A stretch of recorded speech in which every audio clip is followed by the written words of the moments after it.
লোকমান হাকিম তিনিও ছাগল চড়াতেন এবং তিনি দাস ছিলেন, মুক্ত জীবন তার ছিল না। তিনি একজন মনিবের আন্ডারে তার ছাগলগুলো মরুভূমিতে যেয়ে কি করতেন? চড়াতেন।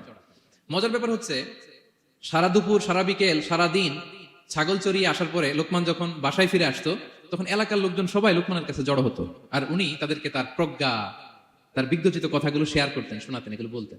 তো এগুলো দেখে লোকমানের মালিক অবাক, কিরে, আমার কাছে এলাকার কেউ আসে না, কিন্তু আমার দাস দেখতে কুৎসিত কালো, এই লোকমানের কাছে সবাই এসে ঘিরে থাকে, কি ওর কাছে কি পায়, কি আছে ওর কাছে? তো শ্রোতাদের কয়েকজনকে ডেকে বলল, ঘটনা কি? তোমরা সবাই লোকমান সন্ধ্যাবেলায় ফিরে আসলে তার পাশে জড়ো হও কেন, কি পাও? তো তারা বললো, আপনার দাস লোকমান, এটা সে সাধারণ কোনো মানুষ নয়, সে অসাধারণ মানুষ, সে এমন কথা বলে এগুলো শুনলে জীবন পাল্টে যায়। সুবহানাল্লাহ। মালিক বলে, ঘটনা কি?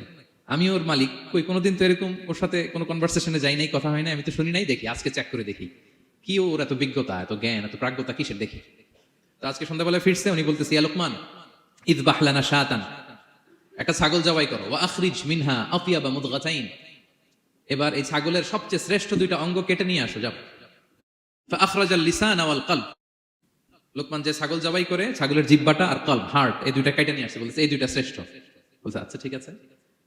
মালিক আবার বলল, ওয়াযবাহ লানা শাতান উখরা ইয়া লোকমান, যাও আরেকটা জবাই করো, ওয়া আখরিজ মিনহা আখবাসা মুদগাতাইন, এবার সবচেয়ে নিকৃষ্ট দুইটা অঙ্গ ছাগলের কেটে নিয়ে আসো, যাও দেখি তো। ফাআখরাজাল লিসান ওয়াল কলব, সে আরেকটা ছাগল জবাই করে আবার জিহ্বা আর হার্ট, কলব কেটে নিয়ে আসছে, বলছে এই যে এটা সবচেয়ে নিকৃষ্ট। তো মালিক বলে, মা হাযা ইয়া লোকমান, মা লাকা ইয়া লোকমান, ঘটনা কি লোকমান? শ্রেষ্ঠ দুটো অঙ্গ কাটতে বললাম, জিহ্বার কলিজা হৃদয় কেটে নিয়ে আসলাম, বললাম সবচেয়ে নিকৃষ্ট দুটো অঙ্গ কাটো, আবার জিহ্বার এটা কেটে নিয়ে আসলাম। তো লোকমান বলতেছে, জিহ্বা আর হৃদয় যদি শ্রেষ্ঠ হয়, কলব যদি শ্রেষ্ঠ হয়, এর চেয়ে শ্রেষ্ঠ অঙ্গ আর হতে পারে না।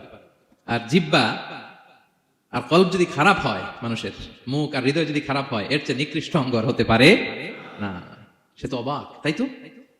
সে চিন্তা করে দেখে, তাই তো, এই মুখ দিয়ে মানুষ ভালো কথা বলে, সত্যের পায়গাম পৌঁছায়, মানুষের কল্যাণের জন্য ডাকে, জিকির করে, তাসবিহ পড়ে, কোরআন তেলাওয়াত করে, তখন তো এই জিহ্বা শ্রেষ্ঠ। আবার এই জিহ্বা দিয়ে যখন সে সমালোচনা করে, গীবত করে, শেখায়াত করে, অন্যকে গালি দেয়, কটু কথা বলে, তখন তো এই জিহ্বাটাই নিকৃষ্ট, ঠিক কিনা? আবার এই হৃদয় দিয়ে, এখানে সিনায় যখন আল্লাহর জিকির বসায়, এই হৃদয় দিয়ে মানুষের কল্যাণের কথা চিন্তা করে, সত্যের কথা চিন্তা করে, তখন তো এটা সবচেয়ে ভালো। আবার এই হৃদয়ে যদি অন্যের ব্যাপারে হিংসা পুষে রাখে, এই হৃদয়ে যদি সে নিজের ব্যাপারে হাই স্টিম, অহংকার পুষে রাখে, তাইলে হৃদয়ের চেয়ে খারাপ অঙ্গার হতে পারে। মালিক অবাক হয়ে গেল, বলতেছে, তাই তো লোকমান, আসলেই তুমি অনেক প্রাজ্ঞ, অনেক বিজ্ঞ, যাও, তোমাকে আমি আর এই বন্দিত্বের মধ্যে আটকে রাখতে চাই না, তোমাকে আমি এই ভালো কথাগুলো গণমানুষের কাছে পৌঁছে দেওয়ার জন্য আজ থেকে তোমাকে লোকমান আমি আজাদ করে দিলাম।